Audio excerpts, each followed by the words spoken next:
What it means to be you, Part 2. In the previous video, Princess told Winter that she wants to divorce him. Then suddenly Winter gets shocked, he thought. My wife was completely different compared to an uncultured fellow like me. The nobleman's way of walking that I practiced for days, the overly complicated and uncomfortable attire.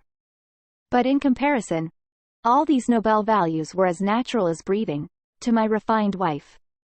Even though she was marrying a lowly outlander out of responsibility as royalty.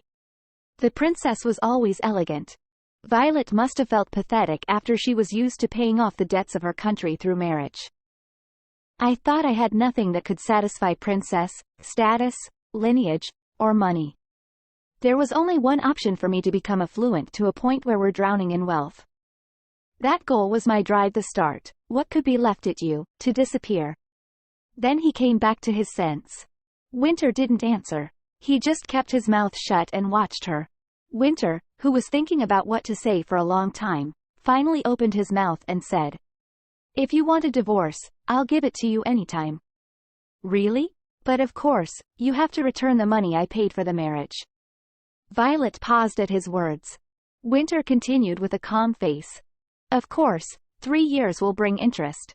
You'll just have to give me $27 million.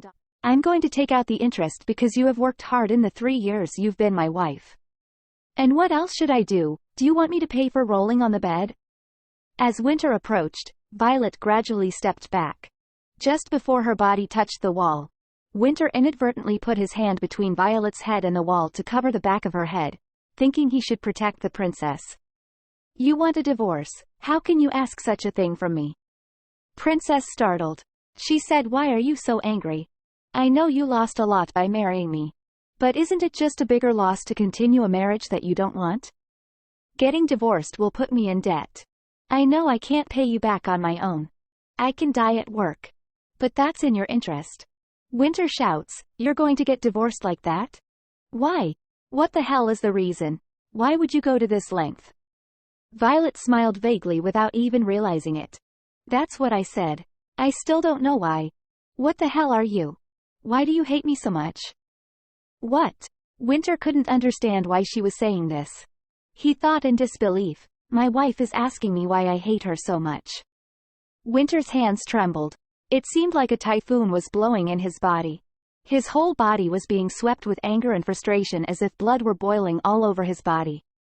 She was out of her mind, and so was he. He wanted to hold her. If his thoughts were not dragged in right away and locked up tightly in his mind, they would become a problem for him. But the only thing that could be done was to give a much more difficult answer. I don't hate you. I just don't want to get divorced. No one will help you if I don't want a divorce anyway. You know that much. Princess. I know. Then don't bring that up again. Winter stepped away from her. Then, he took a deep breath, looking into the air for a moment, turned around, and went into the bedroom.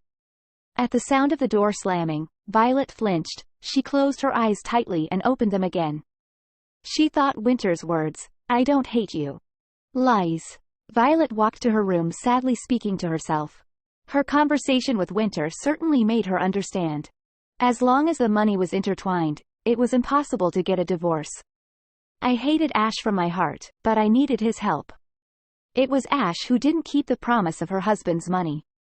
Now that he has fully paid off his debts and has started gaining public support, he is now almost the only one with the power to help her. I wanted a divorce, so I sent Winter to find a way to confer any title. Violet thought that it would not be very impossible to bend the law because he had supporters. She knew there was no reason for the divorce of the two, and she would not seek out Ash if there was no money at stake. A few days later, Violet got on the train leaving the capital. Winter sat opposite her. He seemed determined to pretend he hadn't heard about the divorce. Winter, that's great. How can you come all the way here being in the same posture all the time? While he was sarcastic, Violet smiled for the first time in a while. Princess, how can you change your posture so many times? I thought I was coming here with a child. The chair is uncomfortable. Winter was grumbling sarcastically as if nothing had really happened. He emptied a glass of beer before the train even started. He drank incessantly over the course of 7 hours. Violet, who couldn't endure him doing this, opened her mouth. Don't you think you are drinking too much? Not at all. Winter was sarcastic. Why? I guess it's so vulgar to drink in the eyes of the princess because she can't stand it? My father drank a lot, too. I'm just worried. I'm afraid you won't be able to live long in. And what? I'm not saying you're a vulgar person. Violet said the word and shut her mouth. She thought Winter would be annoyed, but he looked at Violet with a slightly dazed look. He turned his head toward the window and touched his chin with his hand. Finally, Winter, who fisted his hands in his two pockets, headed to the place where the carriage was waiting. He looked back to see where Violet was because there was no sign of her following him. He saw that Violet was looking at a girl who was standing with a basket of flowers. Violet slowly turned her head toward Winter and opened her mouth. Will you buy me some flowers? In return for the contract. Then, Winter replied with intimidation. Don't. You can buy anything later, just ask for the right one. I like flowers. Then you can buy them later, besides the flowers in the house are better than that. Princess, while we're talking about it, it's more comfortable if you buy it for me. The flowers in the house are not gifts. I want to get a flower as a gift. Buy me flowers. Winter had no idea what was different between the two flowers, but he didn't have a reason to refuse anymore and walked to the girl. Winter stayed for a week and returned to the capital. He was still busy at work and had not talked to Violet, but it was the first time he had been in the mansion for so long. Violet couldn't figure out why Winter hated divorce so much. Without the knowledge, I thought about whether this marriage is economically beneficial to him or not, but there is no way to confirm it now. Today, 15 days after he left the mansion, there was a birthday party for the Duke of James Blooming. Winter will be back for his father's birthday party this evening, and Violet was going to talk to him more when he came back. As usual, Violet wore a purplish-black dress for tea time till lunch. When she was ready, the door opened without her permission and Ash Lawrence walked in. Catherine Blooming stood behind him. Violet picked herself up. She felt uneasy about the stiff look on the faces of the two. Then Catherine, who came with him, looked sad. She glanced at Ash and spoke. Violet. I did my best. It was over when you lied that you were sick without giving it a single thought. Catherine continued in a trembling voice that Violet couldn't stand anymore. I know you felt like Winter's identity lacking. But didn't you agree to marry? Violet, you're in my family now. No matter how much you are a princess, you shouldn't be so selfish. I know it's because I didn't teach you properly, but I'm really upset. Violet thought her heart was breaking down. She remembered Catherine and her friends who had been insulting her for hours. Princess trembles and thought, I trusted Ash, thinking that he was the only one who could help me. How could he do that? Ash opened his mouth. In cold tone he said, I am really disappointed in you and I didn't know you were so selfish. Ash had a reason to stop the divorce unconditionally. The Blooming couple, Ash Lawrence and Catherine, conspired to take the money that Winter had divided into Violet's property. Fortunately, Winter did not meddle in Violet's property at all. But most of all, he thought that Ash was royal, so he did not know that Ash was helping take Violet's property without leaving any trace at the bank. Violet's divorce soon meant they will lose all the money. Therefore, they had to break Violet's self-esteem and ensure that she stayed married. Ash, divorce? How could you even suggest such a thing? What reason do you have? In cold tone. He thought you want to cut off my precious source of income. I will make you unable to suggest divorce ever again. Princess tremble in fear. Catherine, Violet, I have truly tried my best. I even tried to be understanding of you feigning illness for so long. Violet thought that she never lied to them about her illness. Catherine accused Violet. Even if you used to be the princess, you can't behave so selfishly. You're a member of our family now. Is it because Winter isn't good enough for you? Is it because he doesn't have a title? That's not it either, Violet said. But Catherine kept accusing Violet. I know that it's my fault for not educating him better, but I can't stand this anymore. Violet shouts, I don't care about my husband's status. That's not why I want a divorce. I don't want to stand around at tea time anymore. I don't understand why I am the one that's called a con artist. Brother, you're the one that deceived Winter. Why do I have to endure all of this? Stop throwing this childish tantrum. The annulment of the royal family was a wish of the people. You know that as well. Sir Winter has spoiled you so much that you became even more childish. Violet, don't throw childish tantrum. Violet was startled. She thought that a child tantrum. Ash asked Catherine politely, Mrs. Catherine, I'll permit you to correct this child in any way. Please? Then Catherine nodded and said, Violet, it's a punishment for you. You understand, right? Violet was stunned. What does that mean? Violet was trying to figure out the situation, and two of Catherine's maids grabbed her and pushed her into the closet. The lock was locked with a chain around the door handle. Catherine said in a trembling voice, Do you know how my heart hurts every time you do this to me, my daughter? Reflect on yourself here until dinner. After a while, the only sound she heard the sound of their feet moving away and the door closing. It was quiet everywhere. Violet sat down in a daze. Her mind, which had been fidgeting with her forehead leaning against the wall for a while, came to think about death. Then she remembered the day she wanted to die. On that day, her body changed after she ate all the sleeping pills. Violet, crouched in the closet, slowly opened her eyes. She seemed to have lost consciousness while trying to knock down the door. She pushed the closet door once more and luckily it opened. The sun was setting before she knew it. She had no energy to go out. She could see the rose in the vase in her gaze, which had been leaning against the closet for a while. The flowers given by Winter had withered but a small new rose had sprouted. She wanted to remember that she had received a gift of flowers every day. The flowers reminded her of him. I don't hate you. At that time, she passed on Winter's words, thinking they were just lies, but now she needed them. Since her body had changed, Winter had become more aware of Violet's weakness than herself. Now Violet wanted to tell him the hurt of her heart. Determined to find him, she walked out with difficulty. Fortunately, Winter was talking to some of the people who came to the party today, bringing them to the couple's mansion to help with the business. He sat with his legs crossed on the sofa. If he had found his wife as soon as he got home, it would have been great if he had gone to greet her. If he had, he would have found her in the closet, and it would have opened his eyes. She would not have felt so sad. While thinking about it, Violet was going to pull his hand one more time. I'm going to ask him to stay with me for today. Violet managed to walk to them with a calm face.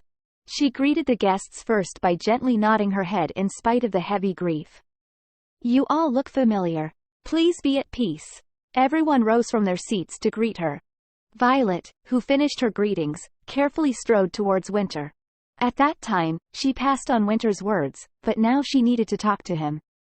Winter, talk to me. Then Winter answered in a low volume. We're talking about something important. Violet. It's important for me, too. It's really, really important. Go to the bedroom. I'll be right there. Winter tried to speak softly because of the guests, but he slowly became nervous. However, Violet pulled his hand instead. Listen now, please. I'm coming soon. Winter spoke and slipped his hand out of Violet's. Violet looked at the palm of her hand for a while without putting it down. The first day of the wedding was just like his hand, which took out all the courage in her and escaped. He was always the first. He took courage and wrenched Violet's hand. Violet slowly turned around, thinking she might never be able to hold his hand again. She left the room without looking back. He will have to attend the Duke's birthday party, which will continue overnight today. She thought that he would never know why Ash or Catherine would come to the party and yell at her for not coming to the celebration. After hearing more criticism, she felt like she was going to break. My heart and soul have been shattered far too much for me to take any more scorn. She saw a gun hanging in the mansion. She took one of the guns and left the mansion. Scene shifts. Violet arrived at blooming household beach mansion. The dark sunset and the calm sea were beautiful as night approached. An old woman, the villa keeper, was surprised to meet her. Young ma'am? What are you doing here at this hour? I came here to see the sea, so don't worry about it and go back in. My young lady is here. I'll get the carriage soon. It's really okay. I'll take a break and leave. After being comforted by Violet, the villa keeper was forced to go back to her room as she had no choice. Violet looked at the sea from her villa quietly. She thought maybe my body would change like last time, but honestly Violet wanted her life to end here. Violet loaded the gun. Then she took it to her neck and pulled the trigger. Winter got up from his seat shortly after Violet bothered him. His wife hated these big events.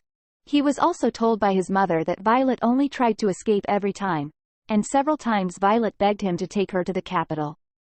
Most of all, the story of divorce was scary. Winter's pace had quickened when he inadvertently saw his hand held by Violet, hoping it wasn't just a divorce story. There was blood on it.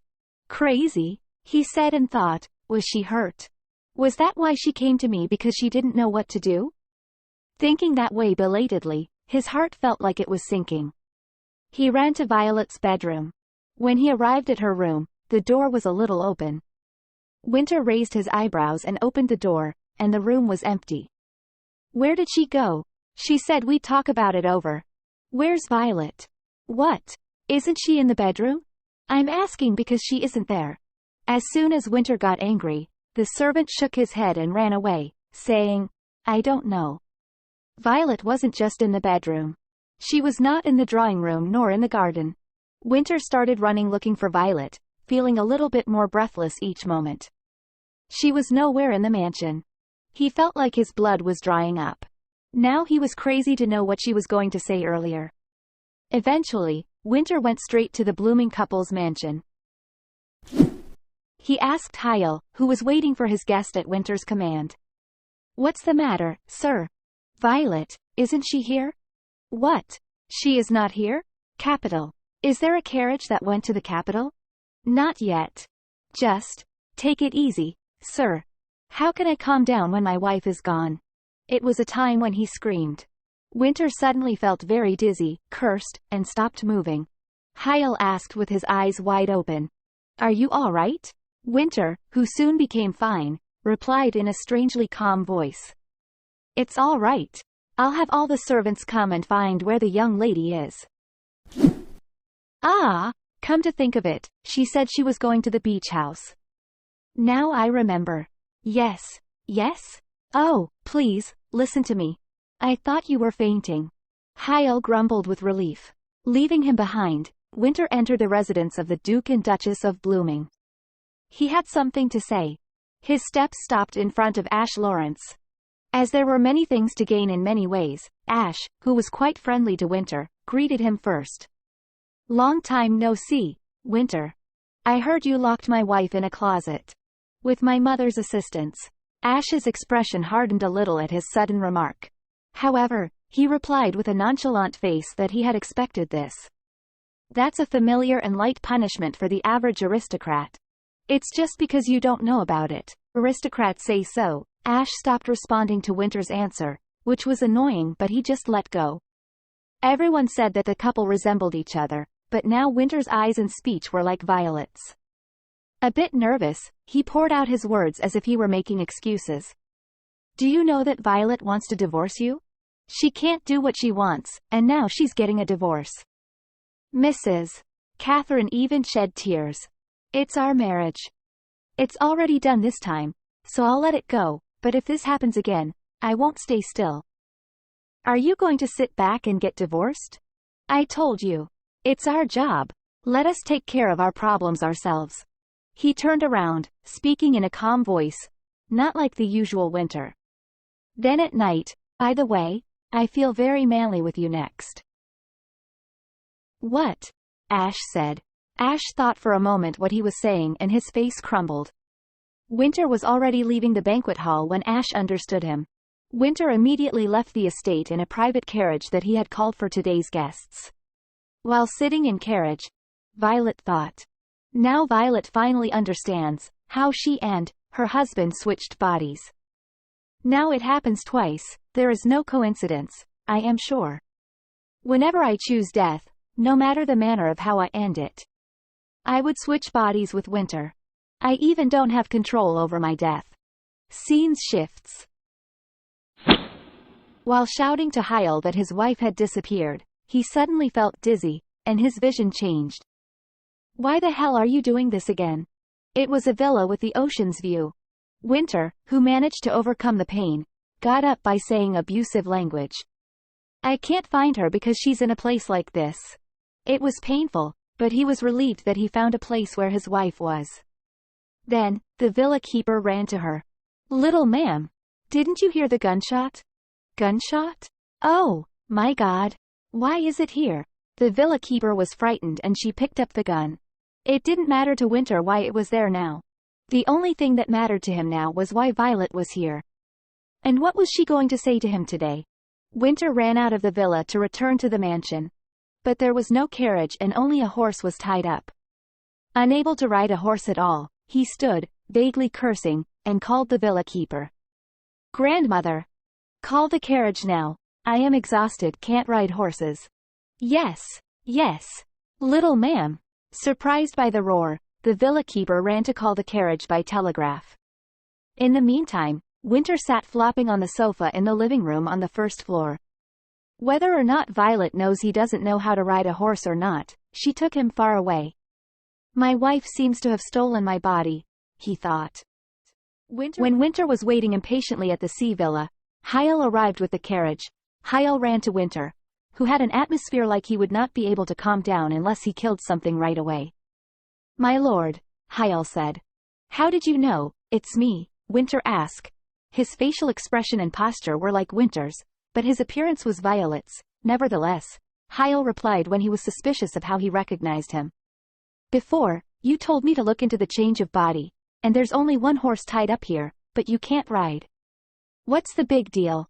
I always write what you can do and not, and now you want to learn how to ride a horse. If you're athletic, you'll get on board soon. I don't want to learn horseback riding with 7-year-olds, and I don't have time."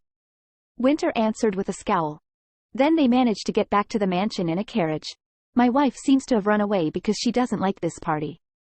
Anyway, there was little danger as long as he carried her body. In addition, all he had to do now was fill the seats on behalf of his wife who hated parties for some reason. Hyle informed Winter, "I remember, the gatekeeper told me that he saw you left in a hurry. Could that have been?" Winter's motto was, "There is no loss in any case," so even in this situation, he had to have at least one benefit: she will not be in danger. Winter asks Hyle to call a doctor as soon as they arrive. But Hyle informs Winter, but Winter's routine was not over. The Duke, James Blooming's celebration party was just the beginning. As soon as he entered the mansion, Winter, who wanted to treat by doctor first, he has to go Violet dressing room and get change for banquet. Winter is furious. He said why he have to attend the party. Hyle said, "You said that you can't return to your body unless you made skin contact with each other, so you need to fulfill her role until the madam is found." Winter is angry. Winter glanced at the dress as the maids brought it for the party. Winter hates all gloomy-looking dresses. He gets angry and wants to leave. The maid whispers in themselves, "What happened to her? Seems like she had enough after the closet incident." Winter stood up from his seat, glancing at the dresses the maid had brought. Then, as he headed to his room, Hyle walked along and asked, "What are you doing?" "I'm going to put on whatever I want." He came out of the room with about 100 dresses that Hyle had bought in between the 3 years of the marriage. The closet was filled with lavish dresses, all servants even. The butler is shocked, and Hale is in distress. I hope Winter pays Hyle pretty well for all anxiety attacks he get while working with Winter. 3 years ago, right after the wedding, Winter was so busy and was having financial difficulty that all meals were solved with sandwiches.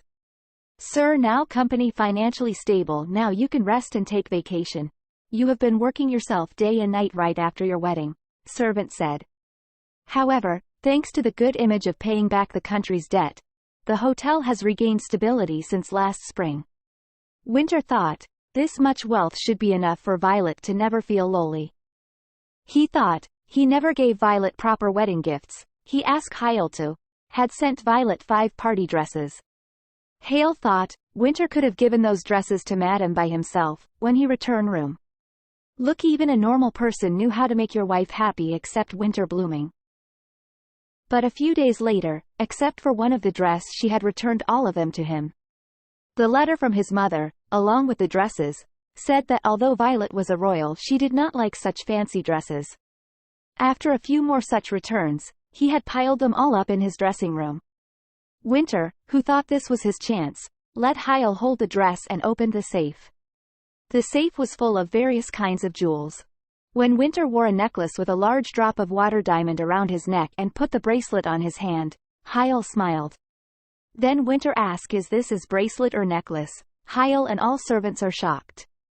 Hale is worried about future. "You said that women don't like small things such as jewelry. Besides, where is there a lady who comes out with wearing all this jewelry?" "Shut up. My husband bought me so much that I had no choice but to put them on." "What are they going to do about it?" Winter's usual mouth was the same. Winter, who was looking at the dress, complained that he could not wear it alone. "I have no idea how to dress. Can I help you? Wouldn't you get out of here right now? I'm trying not to touch something.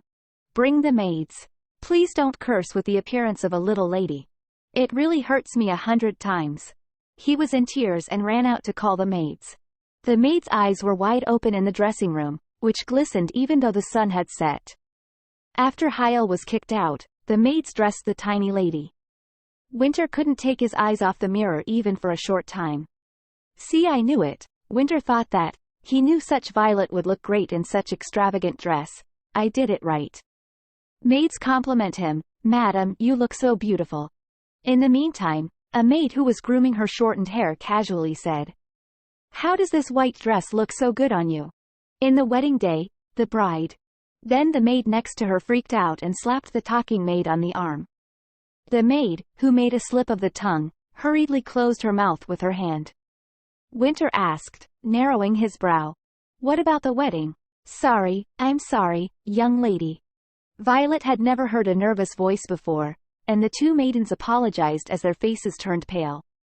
However, Winter became grimmer and questioned the two.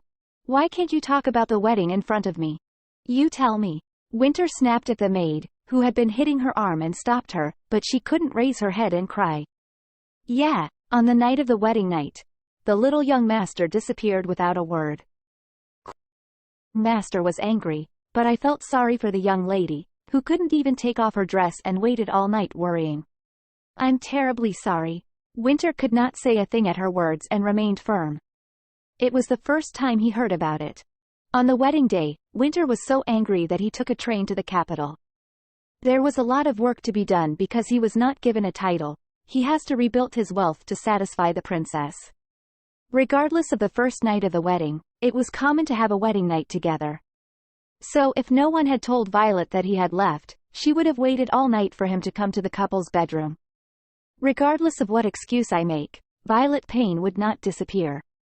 Only today did Winter know at least one reason why Violet wanted to divorce. "Yes, man, you got one out of hundreds reason to divorce you." "Catherine, Violet's late, isn't she?" "That's true, I knew she was ill, but I didn't expect her to be late for my birthday." Catherine replied, she wondered too. She thought, nowadays Violet have confidence cause of Winter. He seems quite serious, something must happen between two to them. She remember, Ash told Catherine that he had told Winter that he had locked her in a closet. She thought Ash is just, probably been caution. Winter never took care of Violet.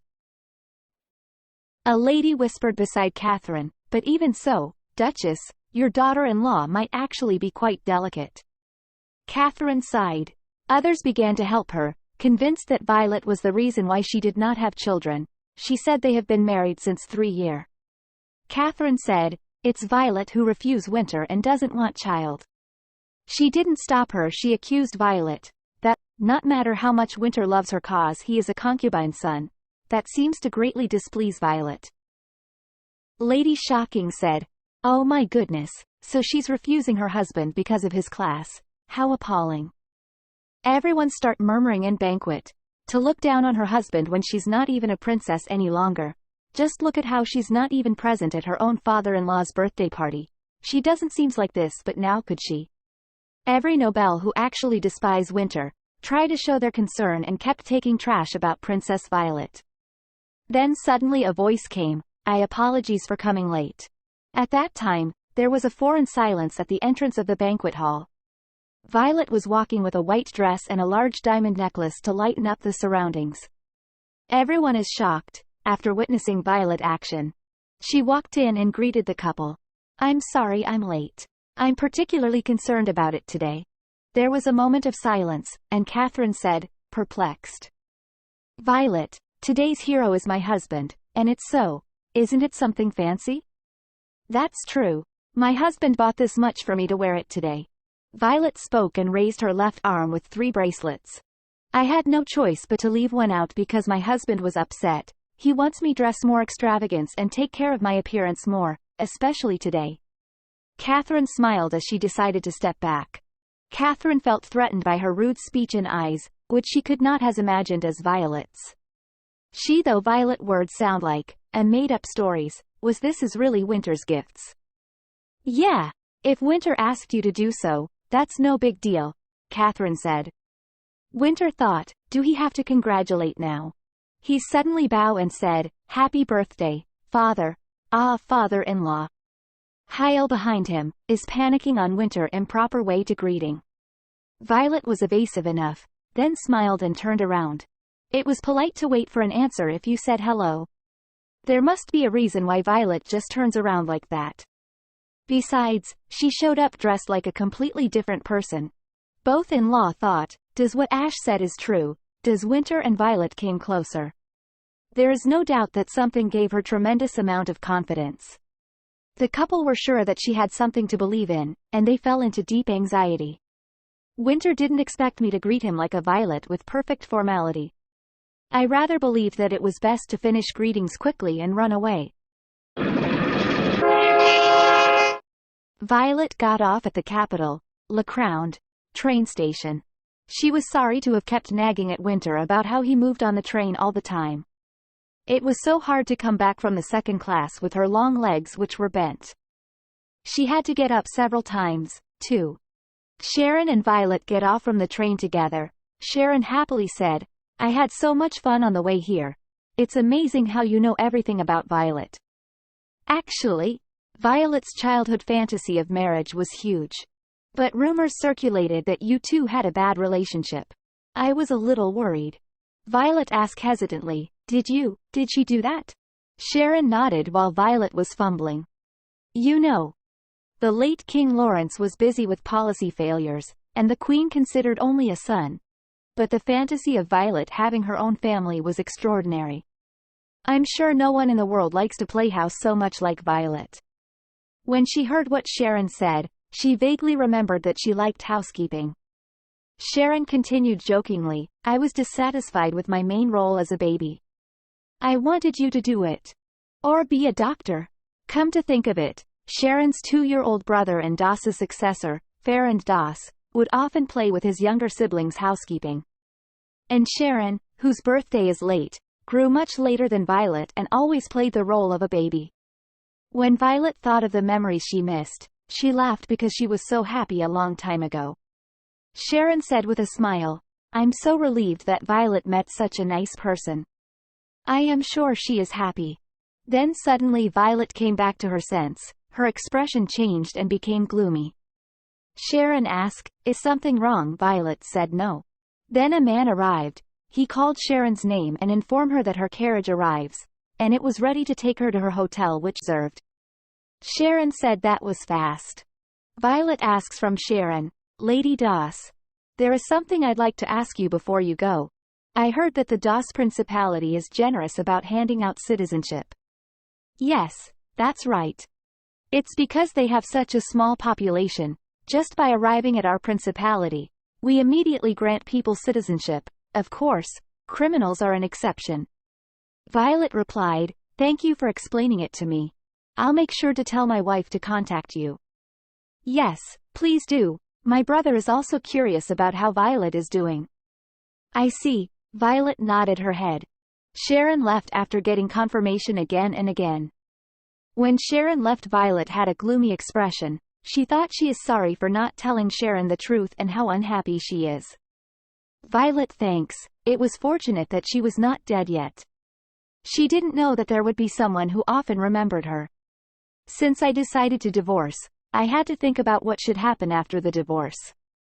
If I couldn't get a divorce, I was going to run away at night. I will throw away my heart and love. I shall depart without any load on my heart. Death was not allowed to me, so I was going to leave. With a heavy heart on this earth and a light body. My husband won't find me even if I leave. Violet bitterly thought that he would not know that his wife had disappeared for about 3 months anyway. It was around 4 a.m. when Violet arrived at the capital. Most people who arrived at this time waited for the sun to rise, eating coffee with simple snacks at the train station. Violet also decided to spend time at the station because she thought it was rude to visit her mother at dawn. "Excuse me, gentlemen. May I check your ID for a moment?" "Yes, that's all right. May I help you? We usually do random tests at dawn." "Oh, I see." Meanwhile in Banquet, Catherine thought, Winter's biological mother left her child in a restaurant for a while when he was 5 years old and never came back. Kingdom was rapidly changing, and the era of solving everything by status alone is over. It took money for the Duke and Duchess of Blooming to continue to serve as the rulers of the Southern Crown. However, the only thing the couple could do about money was accounting. They needed family members who knew the flow of money exactly. After the judgment, the two decided to warmly welcome Winter, and the boy was completely fascinated by the stability he first tasted at the age of 12. Since then, the boy has always bought affection with money. His parents sold their affection for money. There has never been a problem with the love deal until this year when Winter turned 27. The Duke and Duchess of Blooming, who had been in such a relationship, were feeling extremely nervous. They were very nervous about Winter setting up a new home and going outside. Ash was against it, but frankly, for them now it wasn't an awfully bad option for their eldest son and wife to get divorced. Worst of all, the relationship between the two became so good that they left the Blooming family. If Violet seduces her husband into paying for his parents' party. Soon after, Winter regretted coming out with a necklace. He twisted his neck and said to Hyle, who came with him, "Can't I take it off in the middle?" "Of course not. I don't think all the diamonds in the banquet hall will be enough. Everyone will know. I think I'm going to break my neck." The shoes were hard to walk in and the dress was uncomfortable, but the necklace was the most painful. It was no ordinary job to bear this weight with his wife's slender neck and shoulders. "Now I know for sure why women know what they're up to." Winter shook his shoulders with his hands and turned his head frivolously around. His wife was originally a beauty and appeared wearing brilliant jewelry, so it was natural to draw attention. Winter was annoyed by the men's gaze and said to Hyle, "Just find out who Violet should say hello to. Say goodbye and leave." "How do I know that?" "Women his wife's age, whose mother usually comes to goddess tea parties. You should know their face." "She's never been to a tea party, so how do I know who's coming?" "She has never been there?" "Yes, never." Now that he knew 2 reasons for divorce, it was a night of good results. Winter clicked his tongue, sighed, and covered his face with his hands. Then Hyle said, "Why don't you make eye contact with anyone? If you know them, they'll talk to you first." "That's no big deal." Winter, who found it extremely loathsome to socialize, made eye contact and smiled in search of women who seemed to be her age. However, most of the time, greeting lightly and smiling face to face was over, and some even ignored it as if they had not seen it at all. He couldn't find anyone close to Violet. "It doesn't make sense to not have a close friend. How much time did she spend on my mother's tea party?" Winter said to Hyle in a fit of irritation. "Someone she knows didn't show up. Why don't I just leave?" "Hey, does it make sense that the Warhausens are all here today? Your little lady isn't a ghost." Being treated as an absentee at a party was called as a ghost in the south of LeCround. Crossing the street, talking about people who were barely invited to the party and failed to make connections has now become a term for those who are unpopular and ostracized. Winter thought for a moment that the word ghost might have bothered her, and said to Hyle, "No one is talking to me." "What? Nobody talks to her?" Only after hearing that, Hyle looked around. An hour has passed since entering this place, and none of the many Blooming family guests here have spoken to Violet first. He thought instead of giving Violet respect, everyone looks down on her. He remembers whenever his wife asked him to be with her at the party, Winter had some regrets that he had put his work before her, treating her like a child. "Because I had never seen my wife at a party, I had no idea about her close relationship." Guests are murmuring in themselves. "She doesn't know how to read the room. She can't even do a proper greeting. I'm embarrassed for her. She must have seduced his secretary because her husband wouldn't give her the time of day. Now that I look at it, the guests are all acting weird. Meanwhile, a man came and informed Hyle something urgent. Hyle gets startled. He quickly informs Winter that Madame Violet is in LeCround-Welton police station. Winter gets shocked. He turned right away and left the banquet hall. Hyle ran after him like, "This manhwa ends here, guys. What are your thoughts about Winter all excuses for not giving his wife his attention? I feel at least he can accompany her at events if he hesitates to spend time with Princess Violet, cause he thinks maybe she dislikes his manners. In my opinion, he never gave Violet a chance. When Violet always opens her heart for Winter. If you want us to continue the stories, then type best friend Sharon, cause she made our Princess Violet happy. Please like, comment and subscribe. Till then, bye and be safe."